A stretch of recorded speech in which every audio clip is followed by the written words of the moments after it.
we had some funding through our Principal Partner BHP Billiton Iron Ore to do an environmental lecture series. Now, to me, that sounded like it could be a little bit dry. So we thought, how can we get this to be really exciting and get everyone involved and get the whole town, keen to come along to an environmental lecture series? And we thought, Bindi Irwin, hey? Yes? Exactly. So we've got her coming. She'll be here shortly. I'm a Garryotta elder, born here in Port Hedland. It's my duty this evening to welcome you on behalf of Garryotta people. Righto, so the bilby's in the family Thylacomyidae, which includes all the bandicoots. And there used to be two species of bilbies, the lesser bilby and the greater bilby, and there was this thing called the pig-footed bandicoot, which was similar to bilbies. So the lesser bilby was found in the arid centre of Australia. It was smaller than the greater bilby, it was sandy coloured, and it was apparently a lot more aggressive. The greater bilby, this one here, was found in nearly across all of arid Australia, but now its range has decreased and contracted a lot. The pig-footed bandicoot similarly was found across most of arid Australia. However, about 50 to 60 years ago, the pig-footed bandicoot and the lesser bilby became extinct, so the only one that still exists is the greater bilby. So what I'll talk about now is some of the threats to bilbies and why they've declined across Australia. There's four key threats that are also relevant here in the Pilbara. The first one is introduced predators, and in particular the fox, which has been responsible for pretty much the disappearance of the bilby across the whole southern part of its range in Australia. So pretty much bilby populations can't persist with fox predation. Cats also prey on bilbies. However, bilbies do co-occur with cats, and if cats were the sole cause of bilby decline, then bilbies would already be extinct. So we're still collecting data on where bilbies are in the Pilbara and where they were, so we're really keen to hear from anyone that's seen evidence of bilbies or historical information where bilbies used to be in the Pilbara a long time ago. Last year, Bindi was awarded the prestigious Australian Geographic Society's Young Conservationist of the Year, and that was an honour she dedicated to her dad, Steve. So I reckon you've worked out that Bindi and Robert are very passionate about wildlife, and they're truly a great legacy to their father, Steve, and a real credit to Mum, Terry. They've dedicated their lives to caring about and making positive change to wildlife and people in need. So let's give Bindi a real Port Hedland welcome.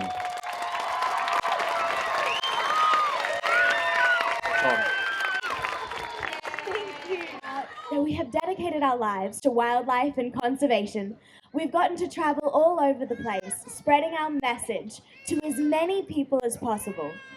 And it's been an amazing time. For us, we're wildlife warriors. And my dad first came up with that phrase. And being a wildlife warrior means standing up and speaking for those who cannot speak for themselves. And so as a family, we stand together and we try our absolute best to carry on in Dad's footsteps and make sure that all he worked for continues. And as a family, we've been lucky enough to go on some amazing adventures and do just that through our conservation work. And just by being here today with all of you, it's truly an honour. I'm glad to be back. I have to tell you, the first time I was in Western Australia, I don't really remember it because I was only 4 years old. So we came to Western Australia about 12 years ago when I was a little 4-year-old girl, and I was tiny, and I can remember bits and pieces of the trip because it was such an exciting trip. My mum and dad were filming for The Crocodile Hunter, and it was an amazing show and an incredible documentary series, but what was so fun is that I was able to travel with them. and go on all of these extraordinary adventures with them. And one of my favourites, and one of the times that I can really remember, was coming to Western Australia. And we took a boat called the True North, and we decided to travel up the coast of WA just to see what wildlife we could check out and film with. And so I trailed behind Mum and Dad, and off we went on our adventure. And some of the memories that stand out in my mind, I think I'll carry with me for the rest of my life. I can remember we were traveling in the middle of the ocean, and we were along the coast, and all of a sudden this wild pod of dolphins came right up to the boat. And they were so excited about the boat that my dad said, well, why not? Let's just jump in with them. So I was only 4 years old, so I got my very exciting floaties on because I couldn't swim too well at that time. You guys all know what floaties are? Yeah, they're very, very fun. So Mum popped the special floaties on me. I held on to the captain of the boat, and Mum and Dad were out in the water filming with them, and I was out there as well, and the dolphins were jumping over our heads just as the sun was starting to set, and it was spectacular. And I think that one of the reasons why I remember it so well was because I was a little bit chilly. You see, Western Australia is known for being really warm, but its oceans are freezing. You guys have cold water. And so I think that helped me to remember it, because I was a shivering 4-year-old, but I was so excited about these dolphins that I went out and gave it a go and had so much fun. We also got to meet a lot of your beautiful sea lions, and your sea lions are so special because they are just like puppy dogs of the ocean. They're really excited, they're really funny, and they love meeting people. So my dad found this one sea lion, and he went swimming with it to do some filming with it. And it made some great footage because this sea lion would come right up to him. It had come right up to him, and he had his snorkel gear on. So he had his mask and his snorkel and his flippers and was swimming around with the camera filming with this sea lion. And the sea lion would come right up to him and look at the mask and the snorkel and be so excited. Then it started looking at his flippers. And Dad thought, well, if it's looking at my flippers, maybe I'll just show it my flippers and show it, what I'm wearing and show him my gear that I'm wearing for snorkeling. And so he took his flipper off to show the sea lion, and the sea lion thought he'd taken off his foot. So this poor sea lion, he took his flipper off, and the sea lion went, "Whoa! What did you just do to your foot? You just took it off." And so the sea lion left and was never seen again. And so the film segment ended pretty rapidly after that point. But it was really fun. And we came away with a lot of great stories. I can remember watching Dad catching all of these venomous snakes along the coastline. And I wanted to be just like Dad, and I still do. But as a 4-year-old little girl, I can't exactly wrangle venomous snakes myself. So I was trying to figure out what I could catch to be just like Dad. So we were walking along, and I managed to be extremely brave and catch a very deadly creature. And I was very proud of it, so I caught this creature and held onto it as tight as I could to come and show it to Dad, because I was so proud of myself for catching it. And this little creature was a gecko, and it was about this big. And so we filmed. Dad was very kind. He filmed with me for about 10 minutes with this gecko. And I was so excited and so proud of myself, and he was proud of me, and I felt like I'd accomplished something. It was just like a venomous snake. So that was really fun. But I have to tell you that even though I don't remember a lot of the trip, the little parts that I can remember, I hold near and dear to my heart. So I'm thrilled to be back here with my mum. We've been talking about all the adventures that we've had here in Western Australia. This afternoon we got to go on a lovely walk along the beach and just talk about the times that we spent with Dad while we were here in Western Australia. And that was really nice. And it's great also for my little brother Robert, because he's amazing and he didn't get to come. He wasn't born yet. And so this is a first time experience for him, and he's loving it as well. And I'm just really, really thrilled to be talking to you guys, because I look around tonight and I see such passionate and wonderful people. So thank you very much. Now, speaking of this documentary, I've talked a little bit about it. I would like to show you this documentary, because I was trying to find it with Mum. Before we came on this trip, we were searching frantically, because I said I'd love to show everyone just a piece of a 4-year-old Bindi in Western Australia with you guys. Whoa, whoa, whoa. Whoa, settle down, sweetheart. You're all right. Have a go at this. This is the famous Karnak Island tiger snake. Only a little tacker. They get a whole heap bigger than this. And have a go at where we are. Right over there is the Central Business District, Perth, 15 miles from here. Out here, out this way, check out the wildlife. It's a chock-a-block full of birds. There's sea lions down on the beach and tiger snakes. Don't be put off by his size, mate. This snake still packs a big enough wallop to kill a whole stack of people. Tiger snakes are in the top 10 most venomous snake in the world. Little piece of coral, eh? Isn't that a beautiful snake? You can see where they get the name tiger snake. Look at those bands. Unmistakable. Welcome to Perth. Welcome to Western Australia. Welcome to the greatest coastline in the world. Woohoo! Tiger snake. And what a coastline it is. We're travelling this deserted, rugged wilderness all the way to Exmouth. Woohoo! Let's get it. Beautiful big eyes.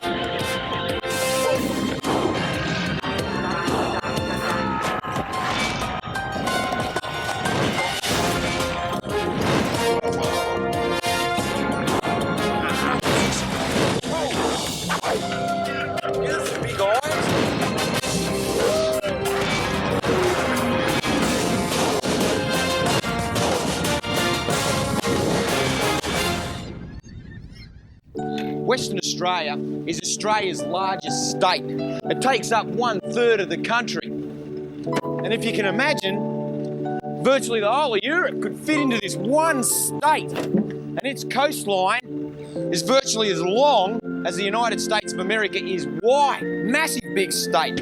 So we're starting our adventure right down here in the south, in Perth, and we're going on this beautiful boat way up one of the top 3 most rugged wild coastlines in the world, exploring all the marine life.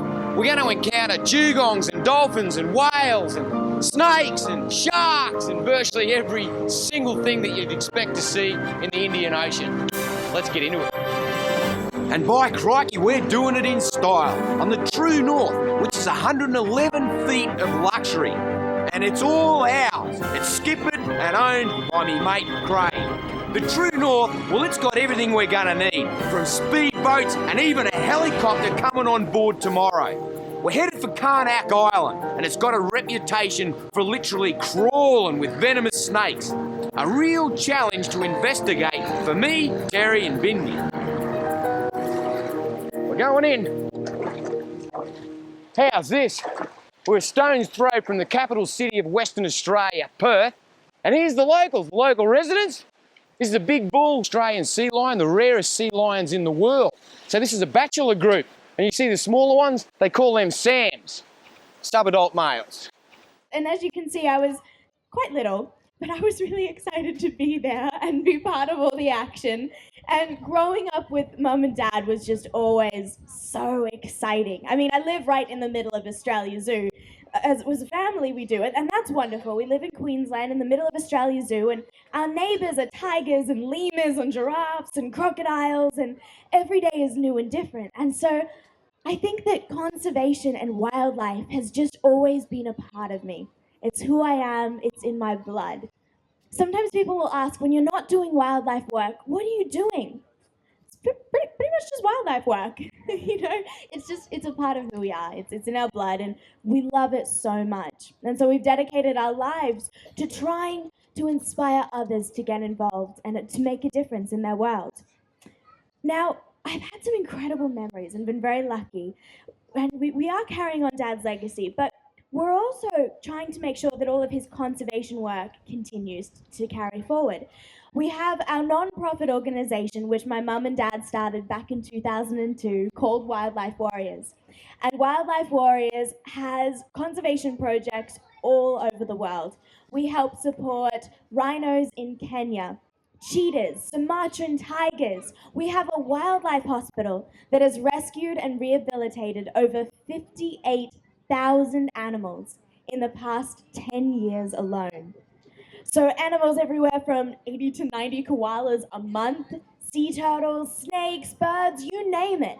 And we do the best that we can to rescue them, rehabilitate them, and then return them back out into the wild. because it's just a part of who we are and it's what we love to do.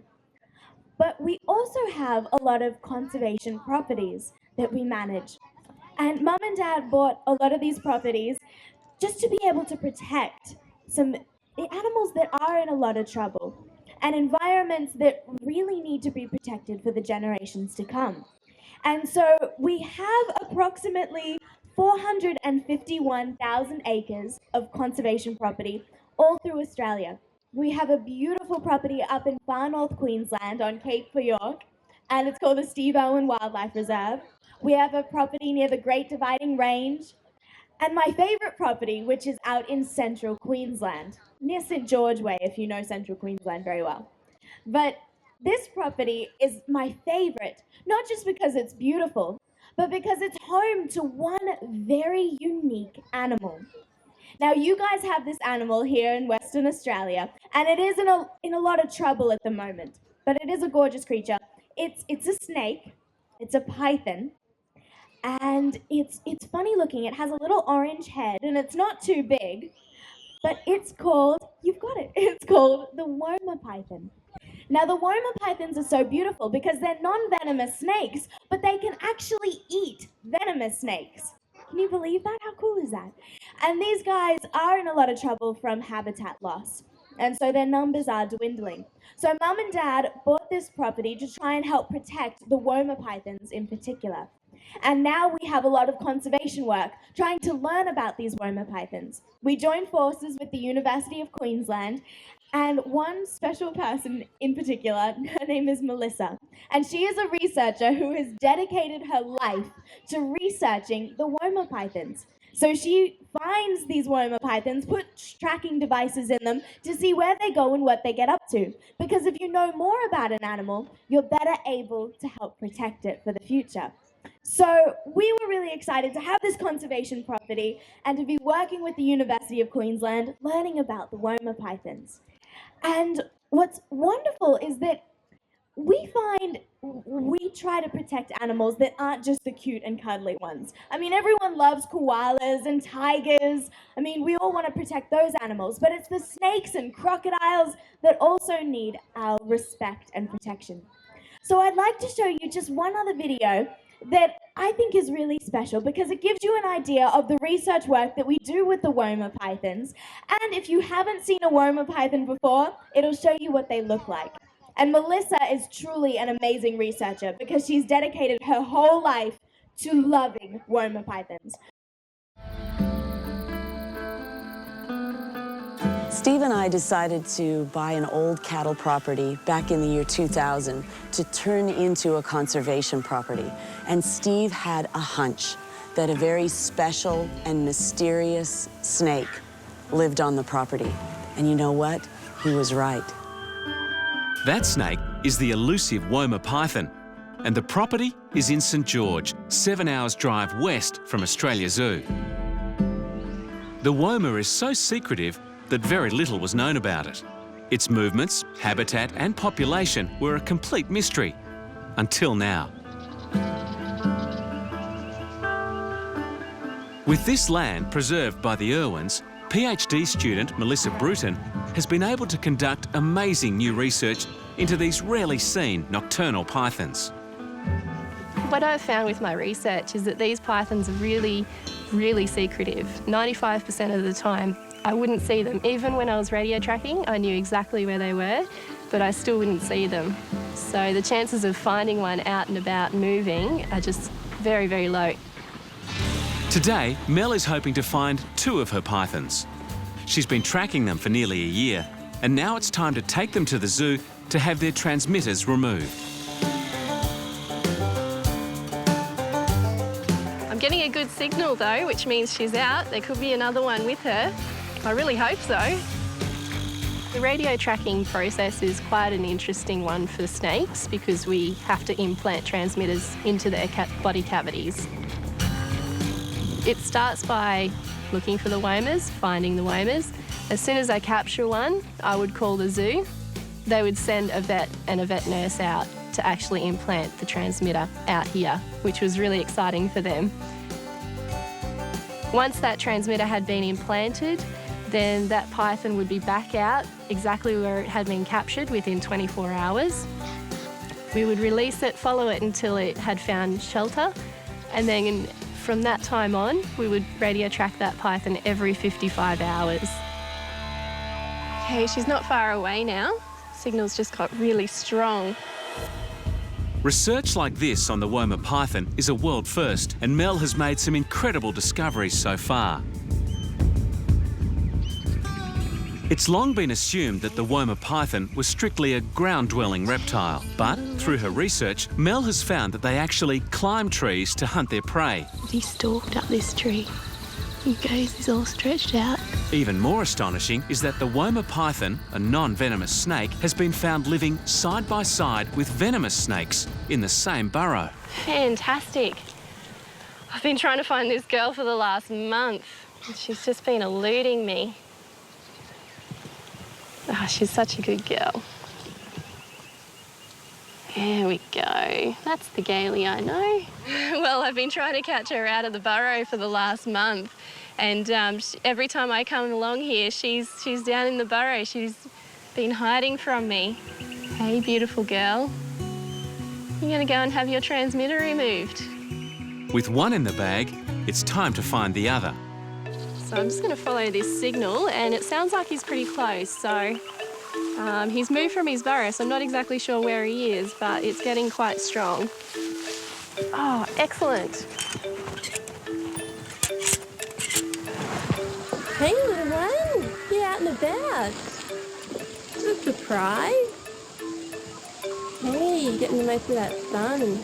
With the second snake in the bag, it's time to remove the transmitters, and that's done 7 hours away at Australia Zoo.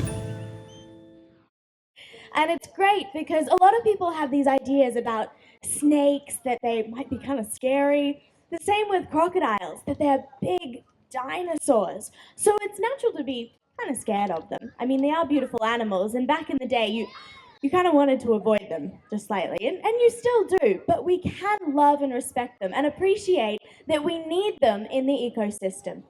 I mean, if you look at crocodiles are apex predators, which means that they're top of the food chain. Think about it this way. Imagine the roof of your house. So you have the roof of your house, and you have everything else inside of your house. Pretend for a moment that you took the roof of your house away. So you've taken the roof of your house away, but you've left everything in the house exactly the same. And you leave it there for a couple of months with no roof. Well, the house might be fine to start with, but then what happens when it begins to rain? Or when the sun starts beating down on everything? Or how about if you live somewhere really cold and it starts to snow on everything in that house? Probably wouldn't snow here, but if you lived somewhere else. So you can imagine that is like the crocodile. Crocodiles are apex predators. They're like the roof of the house for the entire ecosystem. If you take away the crocodiles, everything else will suffer.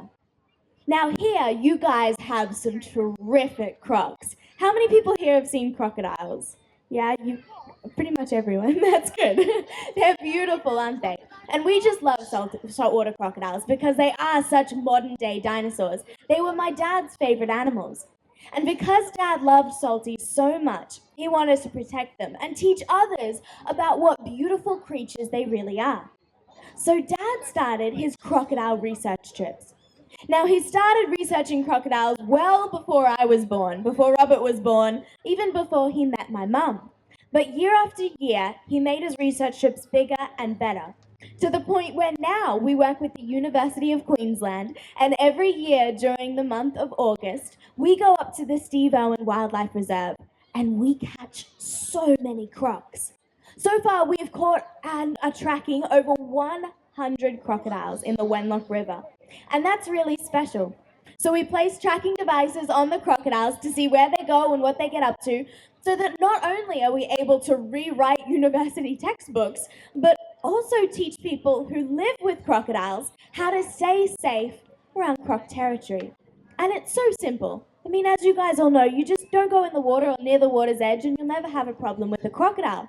But we are learning amazing things that have helped all of us. See, for example, if you go somewhere and you don't see any sign of a croc, it's all well and good. But We've learned that crocodiles can hold their breath up to 7 hours underwater. So if you go somewhere and sit there for 3 hours and don't see any sign of a crocodile, it might just be holding its breath for a really long time. So I still wouldn't recommend swimming. And it's just these little things that we're able to pass on to others. And it's been truly fascinating. And crocodiles are an animal that we've always loved.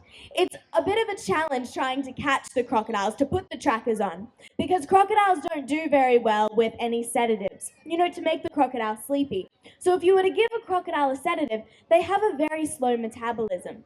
So they couldn't process it very well. And by the time you let it go back out into the water, it might get picked on by other crocodiles because it's still quite sleepy. So what we have to do is we have to catch the crocodiles and then jump on them. So the biggest and toughest guys, it was a technique designed by my dad that works the best for the crocs. We all get ready and we jump on the crocodile, hold it down, while the university comes in and puts the trackers on the croc. Now the biggest and toughest guys do this, so usually that means Robert. Robert's our legend croc catcher, and he helps the croc team. It's really exciting. But with this knowledge, we're really able to help so many others. And it's something that we truly are passionate about, because crocodiles are gorgeous animals and they do need protection. So I'd like to show you this one last video, guys.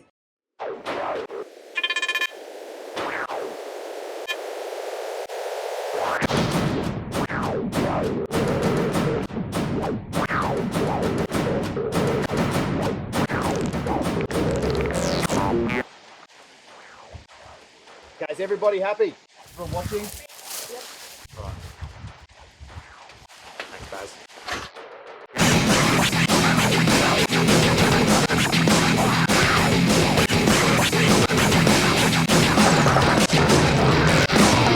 Jump team ready, please. Jump.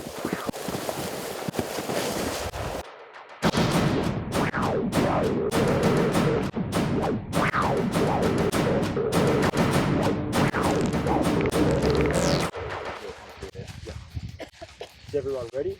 Yep.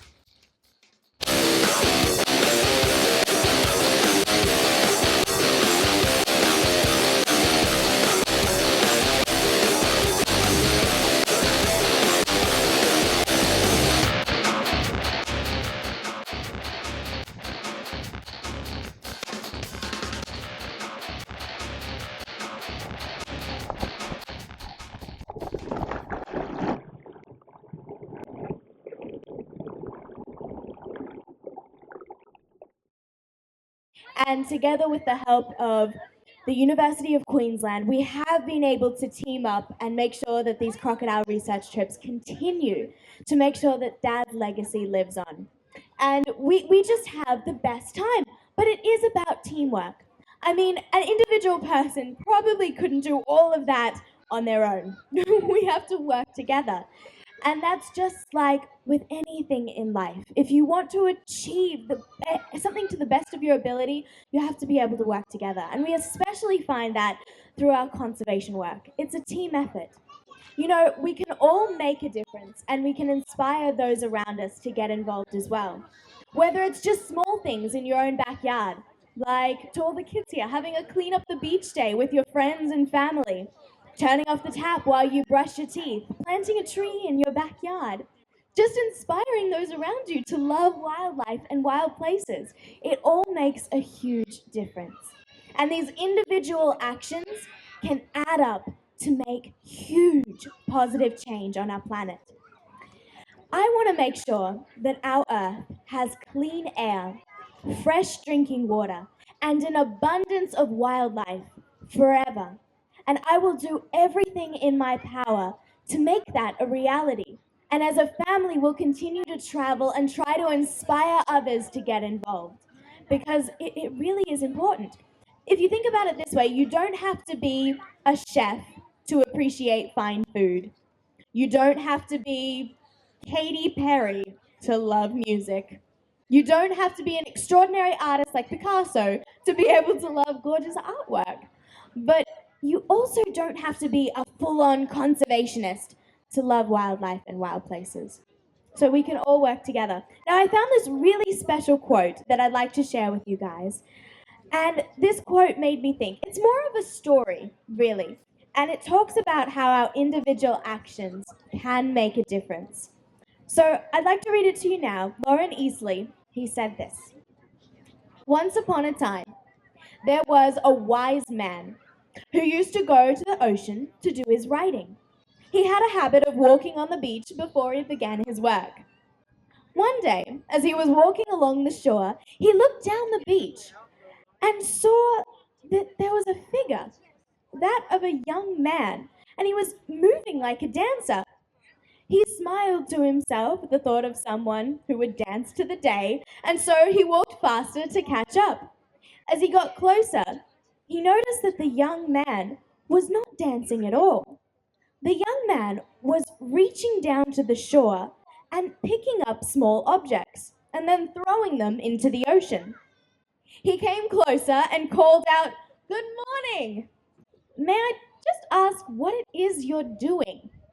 The young man paused, looked up, and replied, "Throwing starfish into the ocean." "I must ask then, why are you throwing starfish into the ocean?" asked the somewhat startled wise man. To this, the young man replied, "Well, the sun is coming up, and the tide is going out. If I don't throw them in, they'll die."